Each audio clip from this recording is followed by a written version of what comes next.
भारत और कनाडा के बीच पिछले कुछ समय से तकरार देखने को मिली है। दोनों देशों के राजनयिक संबंध हाल फिलहाल में खासे तनावपूर्ण रहे हैं, जिसको लेकर भारत सरकार ने भी कनाडा पर कई सख्त एक्शन लिए थे।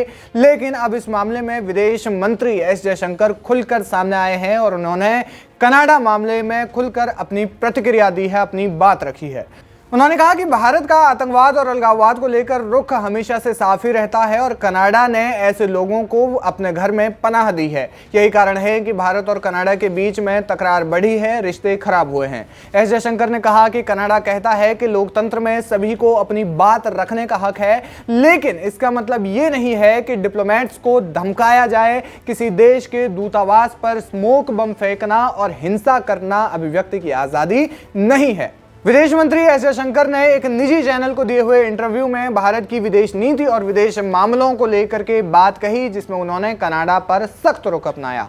कनाडा में भारतीय दूतावासों पर हो रहे हमलों के बारे में उन्होंने कहा, हमलों के दोषियों को सजा दी जानी चाहिए। ब्रिटेन में पिछले साल हमारे हाई कमीशन पर भीड़ ने हमला कर दिया था। उस वक्त हमें वैसी सुरक्षा नहीं मिली जैसी हमने उम्मीद की थी। हालांकि अब हालात बेहतर हैं। भारत उम्मीद करता है कि लंदन और अमेरिका के सैन फ्रांसिस्को में भारतीय दूतावासों पर हुए हमलों के दोषियों को सजा दी जाएगी। हमें कनाडा के लोगों के लिए वीजा सर्विसेज हमें सस्पेंड करनी पड़ी थी, क्योंकि हमारे वहां डिप्लोमेट्स को डराया धमकाया जा रहा था। बार बार ऐसी हरकतें होने पर भी कनाडा की तरफ से हमें कोई खास सपोर्ट नहीं मिला। उन्होंने कहा कि अगर ऐसा ही देखने को मिलता रहा तो भारत अपनी तलखी पर कायम रहेगा। इसके बाद एस जयशंकर ने चीन के साथ हुए संबंधों पर बातचीत की।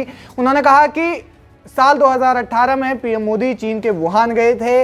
इसके बाद 2019 में जिनपिंग भारत दौरे पर आए थे। दोनों यात्राओं के दौरान हमने कूटनीति के जरिए चीन के साथ रिश्ते समान करने की कोशिश की, लेकिन 2020 में उन्होंने एलएसी के पास मिलिट्री कंस्ट्रक्शन और सैन्य तैनाती बढ़ाकर निर्धारित मानदंडों का उल्लंघन किया था। विदेश मंत्री एस जयशंकर ने कहा, इसके बाद हमारे पास एक ही रास्ता बचा था, हमने भी एलएसी के पास सैनिकों की तैनाती बढ़ाई। ये साफ है कि इसका असर दोनों देशों के राजनीतिक रिश्तों पर पड़ा है। इसके अलावा भारत ने चीन के मुद्दों पर कुछ आर्थिक फैसले भी किए, ये भी नए संतुलन का हिस्सा है। कुल मिलाकर भारत अब बदल गया है। कनाडा हो या चीन, कोई भी अगर भारत के खिलाफ कोई कार्रवाई करेगा, भारत के साथ रिश्तों के मामले में अपनी चीजों को लेकर के तलखी बरतेगा, तो भारत साफ तौर पर उसका विरोध करेगा।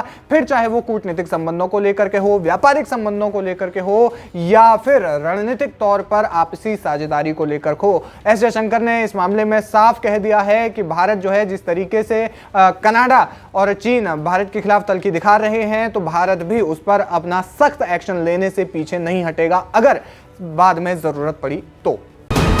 वीके न्यूज, राष्ट्र के नाम।